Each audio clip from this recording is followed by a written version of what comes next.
Hello and welcome everybody, this is Roland Hartmann from Graphic in Motion, and in this tutorial I want to show you how you can customize my Parallax Corporate Slideshow After Effects template.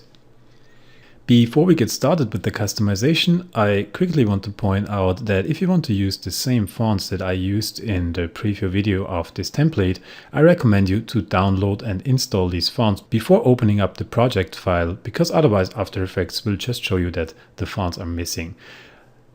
If you take a look at the project folder, you will see that there is a folder called links, and inside this links folder you will find two links to the fonts that I used, and the third link leads you to the audio track that I used for the preview video. So if you want to use the same audio that I did, then you can also get this one at Audio Jungle. After you downloaded and installed the fonts, you are ready to open up the After Effects project file, and then in After Effects you should see something like this. The render composition should be already open, and the render composition, as the name says, is the composition that you should render out in the end, where all the animation of our slideshow is happening. If you take a look at the render composition, you see that we have 12 scenes in here that contain our 12 layouts with our 12 footage placeholders, and we have an opening scene, which is this logo opener, the title opener, and we have an end scene with some end titles. So the first step of the customization process will be to add some footage to our slideshow. Therefore, I go to File and I go to Import and select Import File, and now I will add two different pictures to my slideshow. I will take this one, and I will open these up. And to add them to my footage, I can go to the footage placeholders folder. In this folder you will find all the placeholders of the slideshow. You see that the slideshow has now 12 placeholders, but you can of course extend this, and I will show you this later, how you can add more slides or how you can take some slides away if you do not have 11 pictures. But for now, let's add footage to footage number 1. So you see I'm here at scene 1, it says footage number 1, so I just open up my footage number 1 composition, and then I take the picture that I want to add and drag it on top of my placeholders here. I will scale it up so that it fits the comp, and then I will go back to my render comp and check out the result. You see now our picture is here. I want to add another one to footage 2. So let's go to footage 2, open it up, double click and drag your picture on top of the placeholders, scale it up to fit the comp, and now we can go to our render comp and check this out. And it has a reason why I added actually two pictures, because I wanted to explain you the difference between the two main layouts. You can change the layouts on the fly, and this will be the next step that I show you. But before I show you how to change the layouts themselves, I just want to point out that there are actually two different kind of layouts included in this slideshow. If you take a look at the first layout, you see that the focus here is in the background. So you see that this middle layer here, which is focused, is in the background of our picture. And the other one, you see that here the focus lies in the foreground. And if you take a look at the animation, this will be more obvious that here the focus is in the background and here the focus is in the foreground. So we have basically two different kinds of layouts, and you can use them according to your footage. So if the focus of your footage is in the foreground, then just put it in one of these placeholders, and if your footage is more like an aerial shot or whatever, then you can use the layouts with focus on the background. So now let's take a look how you can change these layouts. Therefore you can go to the layouts folder that you also find in the project window, and you will see now here we have all layouts. Layout 1 is the layout according to scene 1 and so on. So let's enter layout number 1. You can also enter these layouts if you just double click in the render comp on the scene, and then you will find the layout layer right here. I will quickly close the camera here, and you can also enter the layout through the scenes composition. In the layout folder, our most important tool is this layout control layer. I will enable it. It is a null object, and this null object has a bunch of controls, as you see here in the effect controls panel. First of all, we have a checkbox. The checkbox says rectangle and circle. So here you can choose between a rectangular and a circular shape. The next one is the width and the height. With this sliders, you can change the width and the height of the rectangle or also of the circle. So let's say when I put in here 500 and 500, you will see that I get a square shape. But if I now change it to circle, you will see that I get a perfect circle. So you can choose whatever cutout you want to have. For now, I will stick with my square. The next option is the roundness option. That's pretty easy. If you set it to 0, then these corners will be sharp. If you set it to something like 150, then you will get very round corners. Default is 30. This has, of course, no influence when this is set to circle, because a circle is always round. Let's move on to the frame size. The frame size is the distance between the different layers. The default is set to 220. If I increase this, let's say to 440, so I double it, you will see now the frame size here gets way bigger. And the same applies if you make it smaller, then the frame size will get really narrow. But I think for now 220 is quite okay. Now we have the rotation, very easy. You can rotate the whole shape. Let's set this back to 0.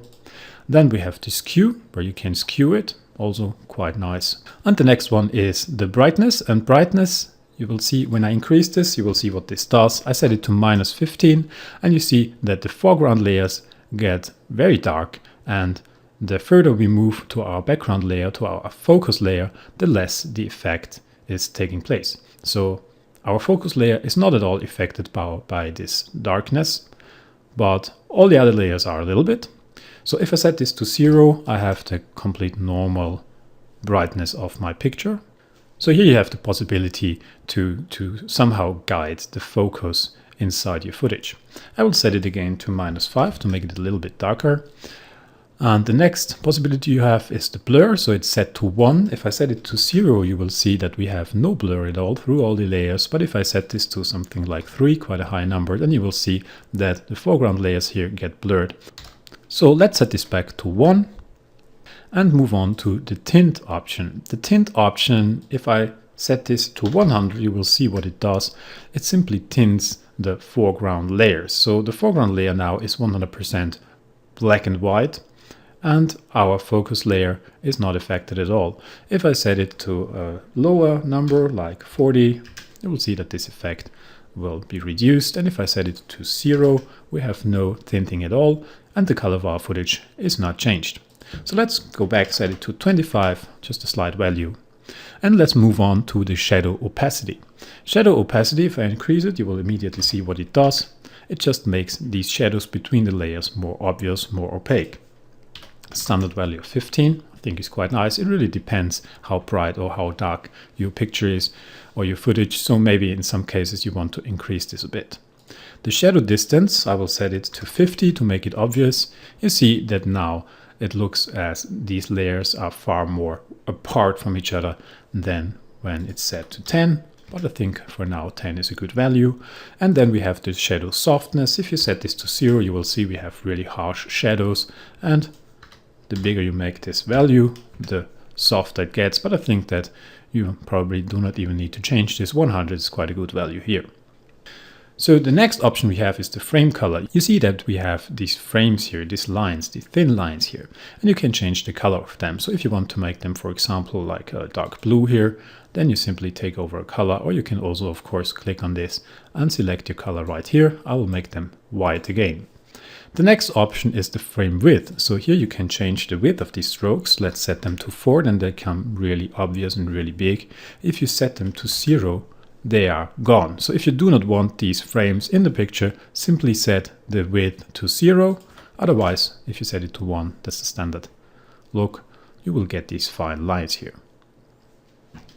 The last option you have to change the focus in your picture is that you select the layout control itself, and then you see we have our null object selected, and now you can drag this around.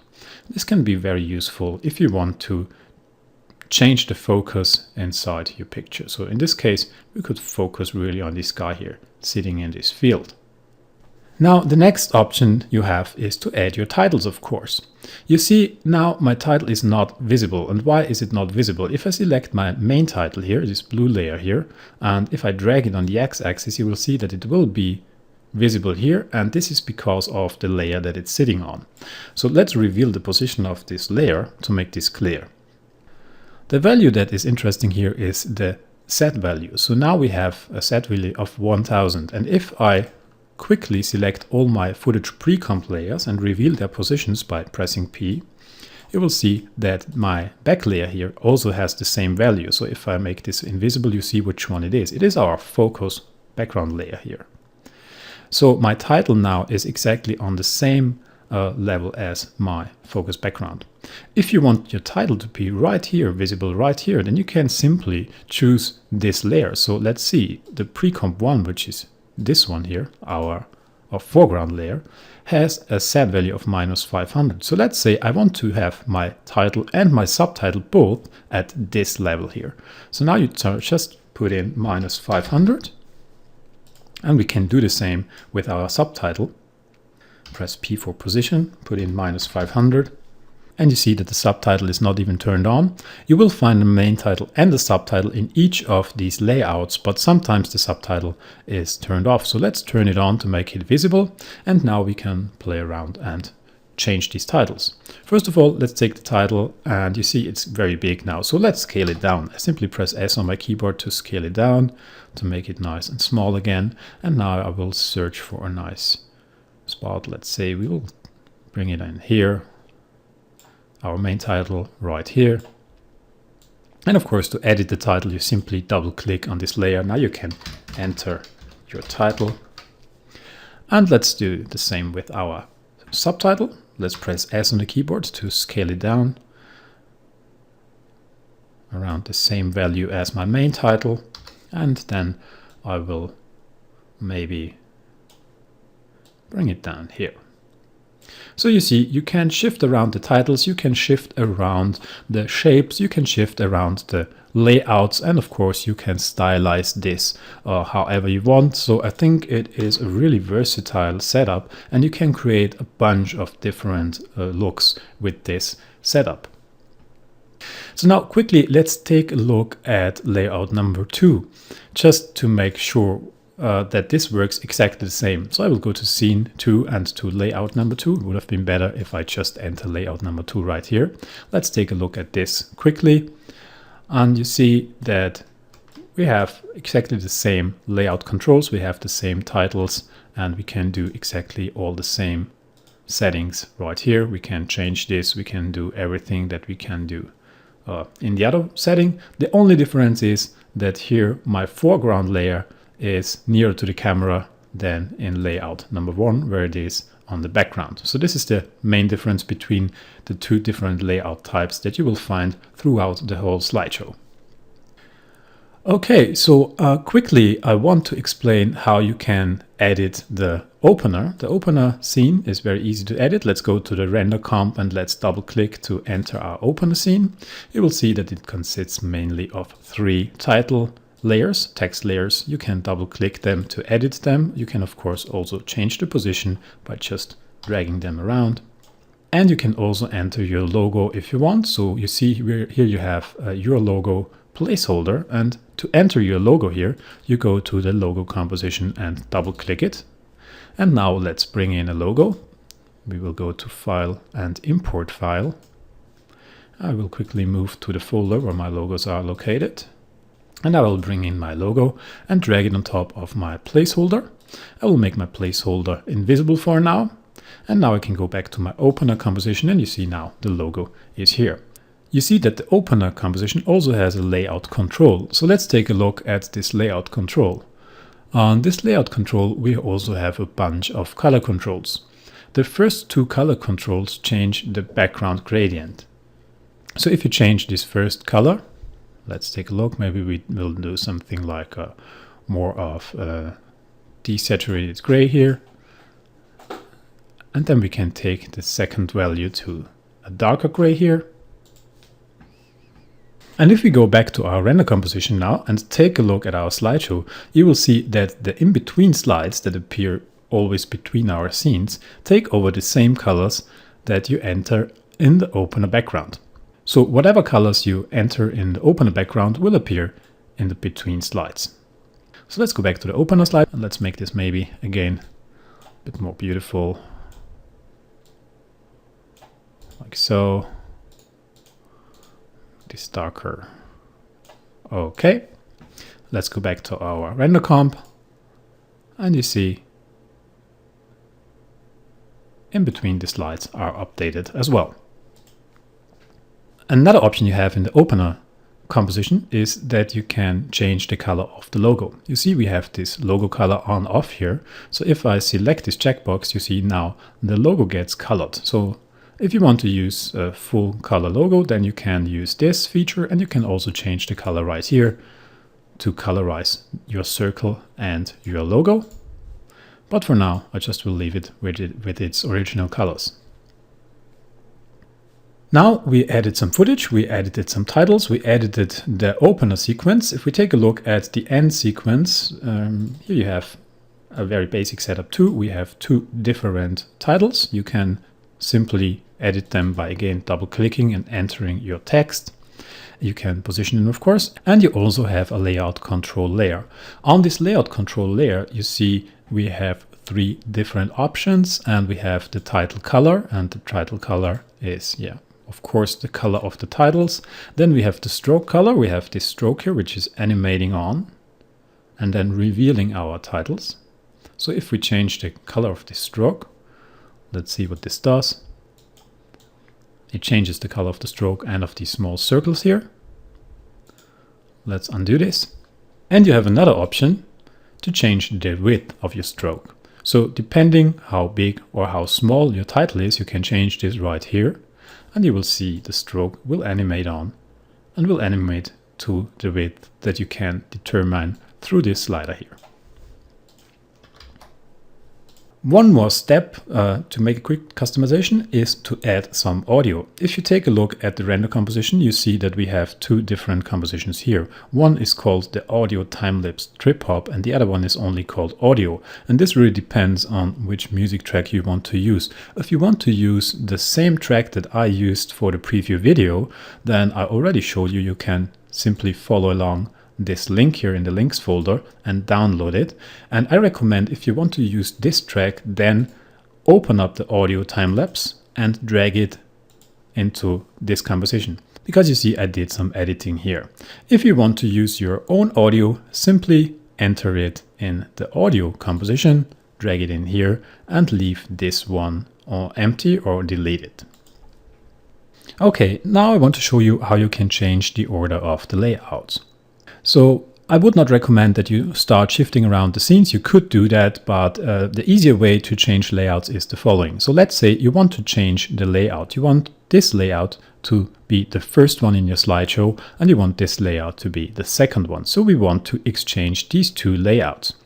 Therefore, you simply enter scene number 1, and you see we have layout 1 right here. So if we go up to our layout 2, which is the one that we want to be displayed in this scene, we simply select our layout 1 in our scene, drag down the layout that we want to exchange it with, and on top of the layer we just release the mouse. And now you see I exchanged layout number 1 with layout number 2. If I go to my render composition now, you see our layout is here. And now we of course have layout number 2 two times in our slideshow, and we do not want this. So let's go to scene number 2. Let's select layout number 2 and let's drag down layout number 1, hold down Alt, release the mouse. Now what I did is I changed the order of these layouts. Very simple, very easy. If you want to change the duration of one of these slides, also very easy to do. Therefore, I will quickly press the Unhide All button in my render composition to reveal all the elements that are visible here.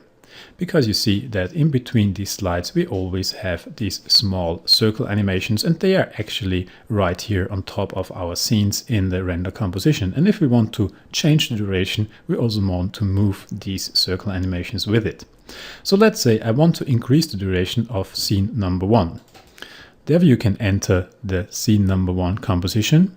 And now let's take a look and reveal the keyframes of our camera layer. Therefore I select the camera layer and press U on my keyboard. And now you see we have this animation here. So this is the movement of the camera. And this is exactly what we want to change. You see for now the duration of our slide is from 1 second and 12 frames until 4 seconds and 12 frames, so it's 4 seconds long.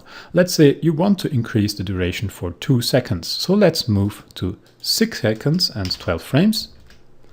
Let's select our keyframes here and drag them over. Now I want to make sure that my cursor is exactly on the last keyframes here, so I will position it exactly on these keyframes, and now I move back to my render composition. And now you see that my cursor has exactly the same location as in the scene. So if I go back here, I simply drag out my layer here by taking this end, dragging it out, hold down Shift to snap. And what I can do now is I will take all the other layers, I will take all the circle layers by selecting the first one, hold down Shift, selecting the last one.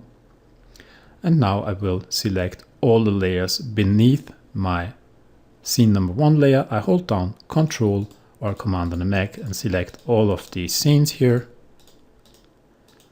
You do not want to shift the audio tracks though. And now we shift them over, hold down Shift to snap. And now you see that we created a new duration for this slide, and everything else is in place and is still working as it should. Okay, so now you know how you can change the duration of certain slides. What I want to show you now is how you can add even more slides to this slideshow. And therefore we will take a look at the scenes folder here. Inside the scenes folder you will find all the 12 scenes that are part of this slideshow, but you can of course add additional scenes. And you see we have a folder called additional scenes right here. And if we open this one up, you see we have 20 additional scenes. Let's take a look at these names. You see they are called BF Empty Scene 1 until BF Empty Scene 10, and then FF Empty Scene 1 until FF Empty Scene 10. So what does that mean? BF stands for back focus and FF stands for front focus. These are exactly the two different kinds of scenes of layouts that I explained in the beginning. So we have this one, which is a front focus layout, obviously, and we have this one, which is a back focus layout, obviously.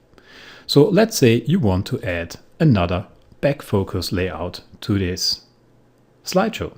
And this is very simple. We just go into our back focus empty scene number 1, we take our scene and drag it in here. What I want to do for now is I want to line it up with the last scene because I do not want to change the timing here. So I will simply line it up with my last scene, drag in the end here so that they line up in the end, and then I will drag it out and line the ends up, the end of this and the beginning of this. And all I have to do now in this case is to shift my end here too. So shift it, hold down Shift, and it will snap to the end here. And another thing you want to do is to duplicate the circles animation. So let's duplicate one by selecting this layer, press Ctrl or Command D on the keyboard. Let's zoom in a little bit and let's drag this over and line it up so that this is right on the middle here. And now you see we have added another footage. Back focus footage 01.